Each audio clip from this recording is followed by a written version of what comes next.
இறைமகன் இயேசு கிறிஸ்துவில் மிகவும் பிரியமான சகோதர சகோதரிகளே, இந்த நாள் ஆண்டவர் நமக்கு தந்த பொன்னாள். கண்களை மூடி, ஆண்டவரே, இந்த நாளிலே பல்வேறு தேவைகளோடும் விண்ணப்பங்களோடும் மன்றாட்டுகளோடும் எதிர்பார்ப்போடும் இதோ இந்த இறை வார்த்தையின் முன்னால் முழந்தாள் படியிட்டு ஜெபிக்கின்ற என்னுடைய சகோதர சகோதரிகளை உம்முடைய பாதத்திலே தருகின்றேன். ஆசீர்வதியும். இந்த இறை வார்த்தையின் ஆற்றல் அபிஷேகம் இவர்களுக்கு கிடைக்கட்டும். தூய ஆவியின் துணை இவர்களை வழிநடத்தி செல்லட்டும். இந்த நாள் இவர்களுக்கு ஆசீர்வாதமாக அமையட்டும். ஆமேன்.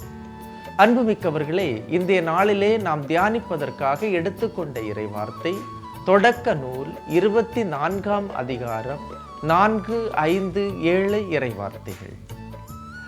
என் சொந்த நாட்டிற்கு போய் என் உறவினரிடம் என் மகன் ஈசாக்கிற்கு பெண் கொள்வாய் என்று சொல் என்றார். ஆபிரகாம் தன்னுடைய பணியாளனோடு சொல்லுகின்ற செய்திதான் இது.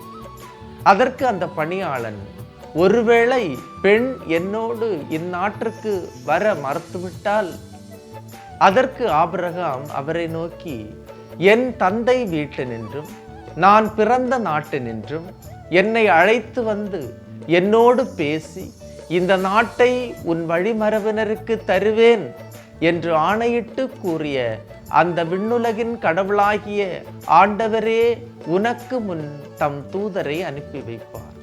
அன்புமிக்கவர்களே, இதயத்தின் ஆழத்திலிருந்து, உள்ளத்தின் அடிப்பகுதியிலிருந்து மிகவும் நம்பிக்கையோடு வருகின்ற செய்திதான் இது. ஆபிரகாம் நம்பிக்கையின் தந்தை. ஏனென்றால் அவரிடம் நம்பிக்கை இருந்தது, கடவுள் மீது அளவில்லாத பற்று இருந்தது. அவரிடத்திலே ஒரு துளி கூட சந்தேகமில்லை. எல்லாம் கடவுள் மீது கொண்ட நம்பிக்கையால் இருந்தது. பாருங்க, இந்த இறைவார்த்தை சொல்லுகின்றது, என்னை அழைத்தவர் கடவுள், என்னோடு பேசியவர் கடவுள், உன் வழிமரபினருக்கு இந்த நாட்டை தருவேன் என்று ஆணையிட்டு கூறியவர் கடவுள். அவர் வார்த்தை பொய்க்காது, கடவுளுடைய உறுதிமொழி பொய்க்காது.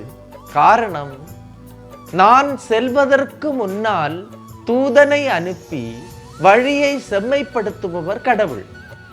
நான் எங்கு செல்ல வேண்டும், யாரிடம் செல்ல வேண்டும் என்பதை முன்கூட்டியே தயாரிப்பவர், வழிகளை ஆயத்தப்படுத்துபவர் கடவுள். 12வது இறைவார்த்தை சொல்லுகின்றது, அவர் ஜெபித்தார், அவர் இறைவனிடம் வேண்டினார். என் தலைவர் ஆபிரகாமின் கடவுளாகிய ஆண்டவரே, எனக்கு இன்று வெற்றி அளித்தருளும் என்று அந்த பணியாள் கடவுளை நோக்கி மன்றாடினார் என்று இறைவார்த்தை சொல்லுகின்றது. கடவுளோடு சேர்ந்து நடந்து, கடவுளின் பிரசன்னத்தில் வாழ்ந்து, கடவுளோடு உரையாடி, அவரிடத்தில் இறைவேண்டல் செய்து இன்று உனது வாழ்வை நீ தொடங்கும் போது கடவுள் உனக்கு ஆசீர் வழங்குவார், உன்னை வாழ வைப்பார். இறை வார்த்தை என்ன சொல்லுகின்றது? ரெபேக்காவை அவர் அந்த கிணற்றடியில் கண்டடைந்தார் என்று சொல்லுகின்றது. ஆக விண்ணுலகையும் மண்ணுலகையும் படைத்த கடவுள் உனக்கு இன்று உன்னுடைய வழியை ஆயத்தம் செய்வார். இன்று நீ நம்ப வேண்டும், இந்த நாள் உனக்கு மகிழ்ச்சியின் நாளாக இருப்பதற்கு கடவுள் உன்னுடைய வழியை இன்று ஆயத்தம் செய்வார்.